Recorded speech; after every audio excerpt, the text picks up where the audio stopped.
Glass slab आपण consider करूया. Suppose PQRS अशी एक ग्लास स्लॅब आहे.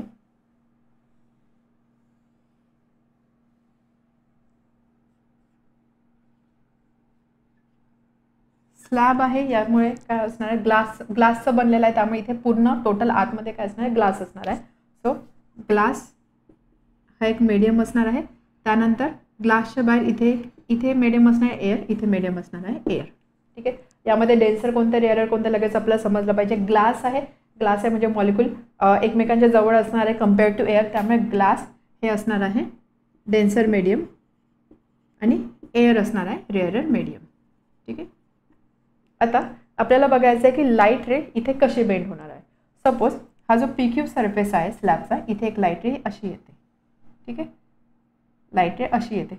आयडियली लाईट रेनी कसं ट्रॅव्हल करायला पाहिजे होतं, स्ट्रेट लाईनमध्ये. ठीक आहे. जी प्रॉपर्टी आपल्याला माहिती आहे त्याच्या अकॉर्डिंग लाईटने आयडियली असं स्ट्रेट लाईनमध्ये ट्रॅव्हल करायला पाहिजे होतं. बट आता इथे होतं काय, इथे मीडियम चेंज होतं. एअरमधून लाईट कशामध्ये एंटर करते, ग्लासमध्ये एंटर करते. लाईट मीडियम चेंज करते, त्यामुळे काय होणार आहे, ही जी लाईट रे आहे ही लाईट रे स्ट्रेट लाईनमध्ये जाणार नाही, तिचे डायरेक्शन चेंज होणार आहे किंवा लाईट रे बेंड होणार आहे. मग बेंड कशी होणार, आपण बेंड कशी करतो, विथ रिस्पेक्ट टू नॉर्मल. हा सरफेस आहे, याला नॉर्मल म्हणजे याला परपेंडिक्युलर म्हणजे अशी लाईन असणार आहे.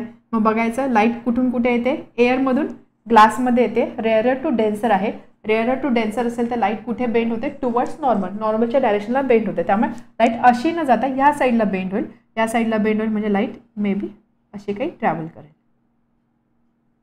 ठीक आहे. समजले इथपर्यंत. ही नॉर्मल आहे, हा इन्सिडंट रे आहे, याला आपण बोलू शकतो इन्सिडंट रे. नॉर्मल आणि इन्सिडंट रे यामध्ये असणारा जो अँगल असतो याला आपण बोलतो I, that is angle of incidence. हे आपण रिफ्लेक्शनमध्ये बघितलेलं. नॉर्मल आणि इन्सिडंट रे याच्यामध्ये फॉर्म झालेला जो अँगल असतो याला आपण बोलतो I. I means angle of incidence. ठीक आहे. आणि ही झाली इन्सिडंट रे, हा झाला नॉर्मल. नेहमी लक्षात ठेवा, ज्यावेळेस आपण इन्सिडन्स अँगल घेतो किंवा बाकी कोणते अँगल घेतो ते आपण नेहमी नॉर्मलच्या रेफरन्सने घेतोय. ठीक आहे. इथपर्यंत आली.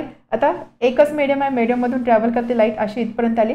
आता हा जो सरफेस आहे RS, इथे परत काय होणार आहे, या सरफेसच्या जवळ हा एक मीडियम होता ग्लास, आता मीडियम चेंज होणार आहे. मीडियम कोणता होणार आहे, air.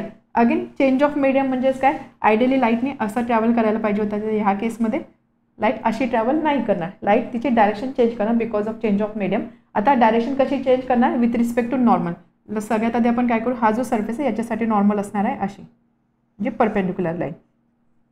Denser to rarer medium light enter करते. डेन्सर टू रेअरर असेल तर आपण काय म्हणतो, अवे फ्रॉम नॉर्मल. ही अशी नॉर्मल आहे, ही रे आहे. अवे फ्रॉम नॉर्मल म्हणजे अशा डायरेक्शनमध्ये लाईट रे मूव्ह होणार आहे. ठीक आहे. समजलं इथपर्यंत. हा झाला I, that is angle of incidence. त्यानंतर हा जो अँगल आहे याला आपण बोलतो अँगल ऑफ रिफ्रॅक्शन. या इथे रिफ्रॅक्शन होते ना, लाईट अशी येते, बेंड होते, so this is refraction. This is called as angle of refraction. त्यानंतर हा जो अँगल आहे याला आपण बोलूया I1 आणि हा जो अँगल आहे याला आपण बोलू E, that is angle of emergence.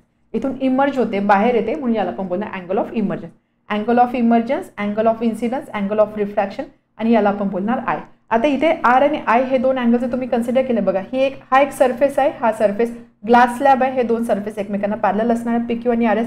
याला नॉर्मल आहे, ही एक नॉर्मल आहे, ही एक नॉर्मल, म्हणजे ऑब्व्हियसली या दोन लाईन सुद्धा एकमेकांना पॅरलल असणार, ह्या दोन नॉर्मल एकमेकांना पॅरलल असणार आहे.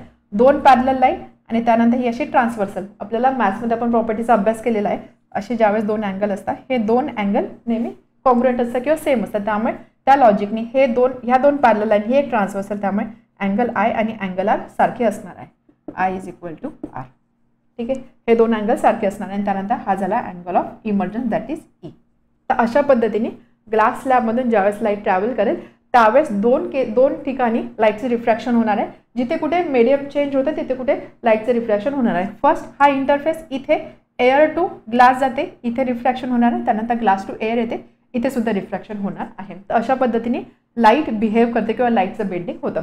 आता या प्रॉपर्टीच्या आधारावरती किंवा हे जे काही आपण बघितलं यावरून आपण लॉज ऑफ रिफ्रॅक्शन मेन्शन करू शकतो. सो लॉज ऑफ रिफ्रॅक्शन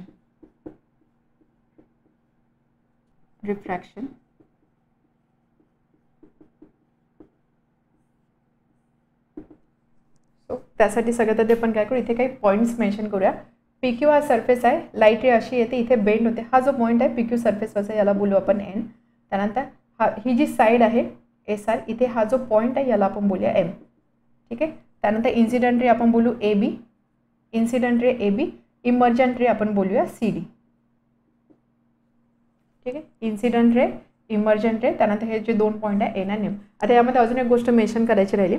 आता बघा हा जो इमर्जंट रे आहे एम डी किंवा सी डी, ठीक आहे, इमर्जंट रे अशी आहे, ठीक आहे.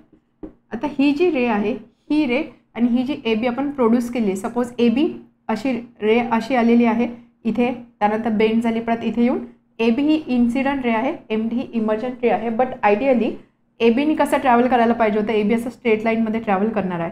तर इथे जर तुम्ही बघितलं, जर ए बी रे जर मी फॉरवर्ड प्रोड्यूस केली, म्हणजे हे जो डॉटेड पोर्शन आहे, ही लाईन आणि ही लाईन किंवा ही रे आणि ही रे एकमेकांना पॅरलल दिसत आहे, बरोबर, एकमेकांना पॅरलल दिसत आहे. म्हणजेच काय, ए बी असा न जाता ए बी असा आला आणि असा आला. बट ह्या ज्या 2 लाईन आहे, हा जो आयडियल पाथ होता त्याला ही जी रे आहे ही रे पॅरलल आहे. आणि हे जे डिस्टन्स असतं याला आपण बोलतो लॅटरल डिस्प्लेसमेंट. Lateral displacement. फक्त हा वर्ड लक्षात ठेवा, तुम्हाला बुकमध्ये टेक्स्टबुकमध्ये दिलेलं नाही आहे, बट तरी शब्द लक्षात असू द्या. हे जे शिफ्ट जे असतं, हे जे शिफ्टिंग असतं, shifting of wave is called as lateral displacement. हे जे डिस्टन्स असतं याला आपण बोलतो लॅटरल डिस्प्लेसमेंट. ठीक आहे, आता आपण बघूया laws of refraction.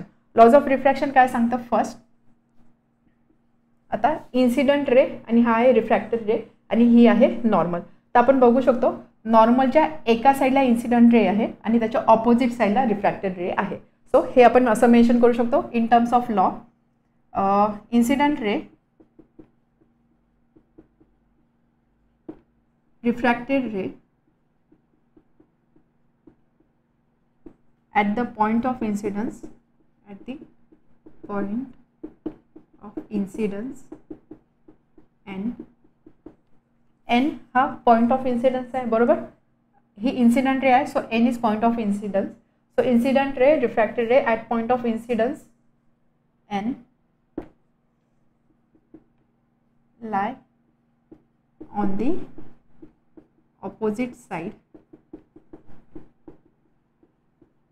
of the normal to the surface PQ.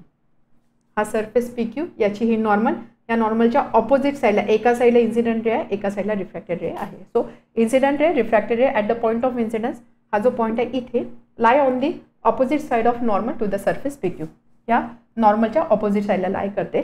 Also incident ray, refracted ray and normal all lie in the same plane.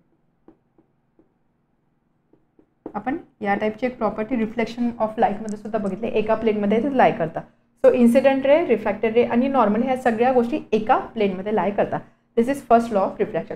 Second, suppose आपण 2 फिक्स मीडियम कन्सिडर केले, म्हणजे एक मीडियम आहे एअर आणि दुसरा मीडियम आहे suppose water किंवा glass. ठीक आहे, एअर आहे आणि दुसरा मीडियम आहे वॉटर, लेट्स से. ठीक आहे, आता अशी एक इन्सिडंट रे येते. This is normal, this is angle of incidence. Air to water जाते, एअर टू वॉटर म्हणजे रेअर टू डेन्सर, म्हणजे वेव कुठे बेंड होणार, ही जी इन्सिडंट रे आहे ही रे कुठे बेंड होणार, टुवर्ड्स नॉर्मल बेंड होणार आहे. आयडियली अशी जायला पाहिजे होती, अशी न जाता ती ही जी नॉर्मल आहे नॉर्मलकडे ती बेंड होणार, म्हणजे अशी होणार आहे. So this is angle of refraction. Suppose मी अँगल ऑफ इन्सिडन्स चेंज केला, अँगल ऑफ इन्सिडन्स चेंज केला म्हणजे सपोज आता माझी वेव अशी येते आणि दिस इज दी नॉर्मल, हा झाला आय. ठीक आहे, अगेन सेम होणार आहे की ही जी वेव आयडियली अशी जायला पाहिजे होती, पण आता काय होतं ती या साईडला बेंड होते, म्हणजे हा झाला अँगल ऑफ रिफ्रॅक्शन. ठीक आहे, सपोज पुढे गेली मी अजून अँगल ऑफ इन्सिडन्स चेंज केला.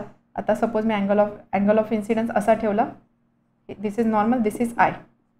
या केसमध्ये अगेन काय होणार आहे, आय चेंज होत आहे, अगेन अँगल ऑफ रिफ्रॅक्शनसुद्धा चेंज होणार आहे. सो थोडक्यात काय, जसा आय चेंज होतो आहे तसा व्हॅल्यू ऑफ आर किंवा अँगल ऑफ रिफ्रॅक्शनसुद्धा चेंज होतं आहे.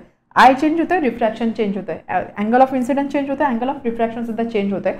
बट ह्या केसमध्ये एक गोष्ट नेहमी कॉन्स्टंट राहते, अँड काय कॉन्स्टंट राहते ती टर्म आहे ratio of sine of angle. So sine I upon sine R is equal to constant.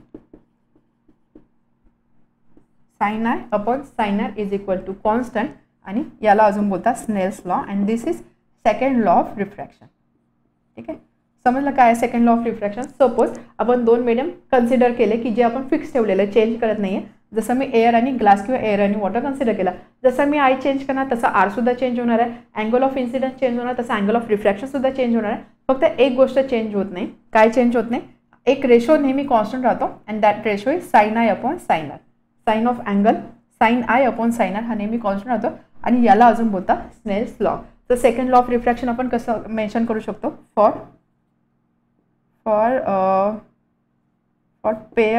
Fix pair of media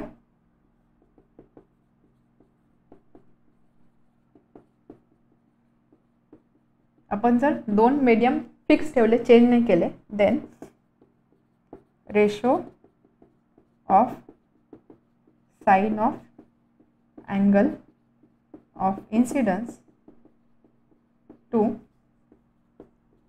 sign of angle of refraction is always constant. हा जो ratio असतो हा नेहमी constant असतो and hence we can write sine I upon sine R is equal to constant and this is also called as Snell's law. ठीक आहे. तर हे दोन लॉ ऑफ रिफ्रॅक्शन आपल्या लक्षात ठेवायचे आहे.